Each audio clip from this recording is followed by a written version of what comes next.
Continuamos con más información en esta mañana de la radio. Alquileres de inmuebles, un tema bastante complejo en el último tiempo y que va teniendo diferentes cambios. En las últimas horas se conoció de que no se extiende el congelamiento de alquileres, que estarían habilitadas nuevamente los desalojos, que además hay que inscribir los contratos de alquiler en AFIP. Hay una serie de nuevas medidas a tener en cuenta a la hora de alquilar, y para entender un poco más de la situación agradecemos la atención del secretario del Colegio de Martilleros. Está en línea Gerardo Bianchi. Gerardo, buen día, muchísimas gracias por atendernos. Buen día a esta audiencia, ¿cómo andan? ¿Todo bien? Muy bien. Gerardo, bueno, una serie de nuevas medidas a tener en cuenta respecto del tema alquileres. Contanos cuáles son esos cambios. Bueno, para ponernos en contexto, en marzo del año pasado, con la pandemia, sale el decreto presidencial, el 320/20, donde decía que se congelaban los alquileres al valor de marzo. Esto era hasta septiembre. En septiembre se postergó, se prorrogó hasta fin de enero y luego se volvió a prorrogar hasta fin de marzo. A fin de este mes vence el decreto presidencial que congela los alquileres. Ahora está la noticia que estoy bajando en este momento, que no se prorrogará ese decreto. Por lo tanto, los alquileres que se pagaban a marzo y tenían previsto un aumento por contrato, el inquilino podía optar a acogerse a ese decreto, a ese beneficio, no pagar el aumento y acumularlo para cuando se levantara ese decreto, que eso va a pasar ahora a fin de mes. Aquel que no pagó el aumento previsto por contrato puede optar la deuda acumulada, pagarla en 3 o 6 cuotas. Eso a decisión del locatario, del inquilino. Lo que pasó en Pehuajó y en general en el país, que el 85-90% de la gente pagó como estaba comprometido por contrato. Muy pocos se acogieron al beneficio del decreto. Claro. Y la cobranza ha sido mucho más elevada de lo que se preveía en aquel momento. Un año atrás el panorama era sombrío, todos pensábamos que iba a ser un desastre. No ocurrió esto. En algunos casos puntuales, gente que se quedó sin trabajo, obviamente no pudo afrontar el compromiso de alquiler. Claro. En líneas generales, eso es lo que ha pasado en los últimos 10 meses en este país con respecto a los alquileres. Gerardo, digamos que con este panorama no cambia en mucho la situación, salvo en esos casos puntuales que mencionabas, al menos lo que tiene que ver con el congelamiento de precios. Exacto. Lo que sí provocó esto, que con estas disposiciones, los propietarios, muchos de ellos, han decidido no continuar en el mercado de alquileres y han puesto en venta su propiedad. Iba a consultar por eso, digo, es llamativo, y perdón que te interrumpa, sí. Es llamativo ver en nuestra ciudad la enorme cantidad de viviendas en venta que hay. Te tengo una mala noticia. La cantidad de carteles en venta que no están colocados. ¡Qué bárbaro! Hay muchas propiedades en venta que no tienen cartel. Bueno, esto es lo que pasa. La gente cuando uno invierte en inmuebles para tener una rentabilidad y en muchos casos asegurarse el futuro con una jubilación extra, que es el alquiler, y ese alquiler no le rinde lo suficiente como rendía antes, opta por vender y quedarse sentado arriba de los dólares, seguramente. Claro. Entonces, produce esto que te iba a decir ahora. El mercado se retrajo en la oferta y la demanda sigue en aumento y los valores siguen en aumento, que es lo más preocupante. Claro. Porque el valor del alquiler generalmente se paga con rentabilidad de un negocio o de una profesión o con un sueldo que aumenta, y esto no está pasando. Entonces hoy tenemos propietarios e inquilinos que no están conformes con los alquileres. El propietario no le alcanza y el inquilino le es no mucho llega para su sueldo el pago del alquiler. Y encontramos que hay un cuello de botella en el mercado que tenemos que solucionar en general los martilleros con mucho diálogo y paciencia. ¿Y cuál es el camino para esa solución? Digo, ¿cómo se encuentra en un contexto tan complejo la solución a esta situación? Bueno, nosotros como Cámara, como profesionales, hemos propuesto a nivel nacional hemos tocado timbre en todos los estamentos de la política, y básicamente hemos propuesto que haya un plan de construcción de viviendas con exención impositiva de 5 o 10 años, algo que incentive al inversor a construir para alquileres, que la oferta aumente, y de esa manera se puede proporcionar el valor del alquiler. Porque hoy tenés una propiedad en alquiler y 10 personas que la quieren alquilar, el precio evidentemente aumenta. Sí.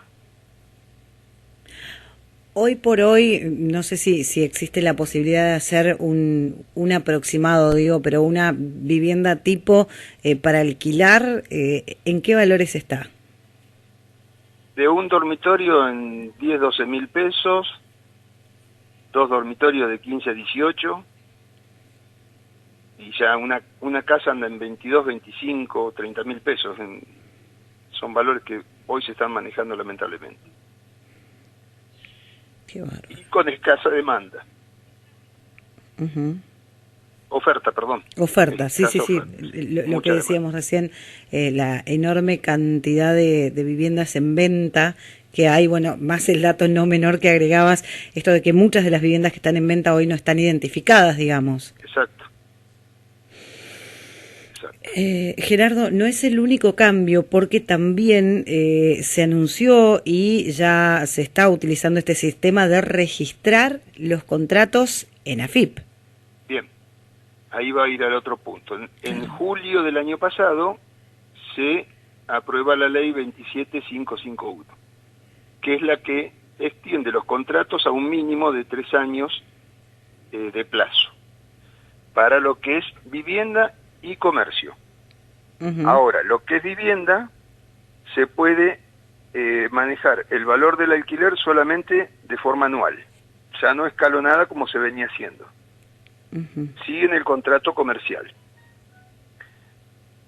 Y que íbamos, me perdí en el hilo de la charla. Me hablabas de la ley que se sancionó en el mes de julio del año pasado, cuáles son, digamos, los puntos que agrega, y bueno, por lo que te consultaba era por la registración de los contratos en AFIP. Perfecto, la ley ya lo proponía, que debían ser inscriptos en AFIP, los contratos, por los propietarios. Esto no estaba reglamentado hasta hace 15 días, que se reglamentó, y a partir del 1 de marzo se debe inscribir el contrato de locación en AFIP. Eso lo debe hacer el propietario entrando en la página de AFIP o con la ayuda del contador o del inmobiliario, o quien lo asesore, ¿verdad? ¿Y esto? Eso está hasta el 15 de abril, ¿no? Que se pueden inscribir los contratos. Del 1 de marzo al 15 de abril. Son 45 días, sí.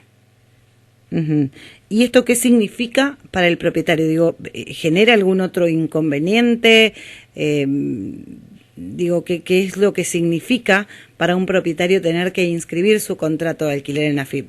Bueno, en principio, al tenerlo declarado, debe tener como mínimo monotributo y facturarlo. Claro. Y por ello pagar impuestos. Cosa que ya estaba en otras leyes, o sea que no se aplicaban, pero que ya estaba. Esto no es nuevo. Claro. Son cambios que va sufriendo el mercado, y en general las dos partes están perjudicadas, propietarios e inquilinos. Acá no hay una parte favorecida. Ahora, hay algunos proyectos, y estaba leyendo también, de bloques políticos que pretenden, digamos, derogar esta ley de alquileres porque genera todos estos inconvenientes. Hoy es una reducción en la cantidad de viviendas para alquilar, un incremento en los precios, digamos, un inconveniente, como decías, tanto para el propietario como para el inquilino. Al no beneficiar a nadie, tampoco estaría teniendo un gran sentido. No hay parte perjudicada. Beneficiada. No hay parte, mal hoy. No hay parte beneficiada. Están todos perjudicados acá. Todos los actores del mercado están perjudicados. La verdad no favorece a nadie la ley. ¿Puede el colegio de alguna manera intervenir, digamos, a través de presentaciones en este pedido de que esta ley se modifique, se derogue, se acomode para que, en definitiva, termine beneficiando a alguien que debería ser el objetivo de toda ley? Bueno, nosotros como colegio departamental de Trenquelauquen y a través del órgano supremo que es La Plata, siempre estamos en conversaciones con la política para poder ser escuchados y llevar nuestra voz, nuestra solución. No pedimos que nos beneficien, sino darle el termómetro del mercado, dónde estamos parados y cómo perjudican a la actividad. Pero siempre pensando en nuestros clientes, que son los propietarios y los inquilinos. Pocas veces hemos sido escuchados o hemos sido escuchados y sin ningún tipo de solución a la vista. Hoy, digo, y de mantenerse esta situación, el riesgo es gente sin lugar donde vivir, que sabemos lo que significa también, que hay un riesgo extra, ustedes también perjudicados económicamente en su negocio, digo, hay un perjuicio generalizado. Sí, general esto, y ya te digo, es malo para todos los actores, sí, desde los clientes hasta los intermediarios. Es así, esa es la realidad. Es inminente, digo, la necesidad al menos de un cambio. El tema es la respuesta. Bueno, ahora se está anunciando, el ministro Ferraresi acaba de anunciar que se descongelan los alquileres, no se prorroga el decreto y que hay un plan trianual de construcción de viviendas, con el cual piensan descomprimir el mercado. Vamos a ver qué pasa en los próximos días. Gerardo, te agradecemos muchísimo por la información, no nos deja muy tranquilos, la realidad es esa, esperemos que la situación cambie, por supuesto que quedamos a disposición para informar lo que corresponda. Bueno, también nosotros a disposición de ustedes cuando necesiten. Muchísimas gracias. Gracias, hasta luego. Hasta luego. Bueno, una ley pensada en quién, ¿no? Una ley de alquileres que al establecer determinadas medidas hace que los propietarios de las viviendas decidan retirarse del mercado y vender sus bienes. Quedan cada vez menos viviendas para alquilar, cada vez es más la gente que necesita y por ende los precios se van a las nubes. Hablábamos de 10, 12 mil pesos una vivienda con un dormitorio, alrededor de 15, 18 mil pesos con 2 dormitorios, estamos hablando de 28 mil pesos aproximadamente una casa. Ese es el valor hoy de un alquiler, con los sueldos en general, en cualquier ámbito, que están muy por debajo de esa situación. Hay un pedido, un reclamo por parte de las inmobiliarias que también son parte afectada en esta situación. Veremos qué es lo que ocurre, pero es un tema que necesita de una solución urgente.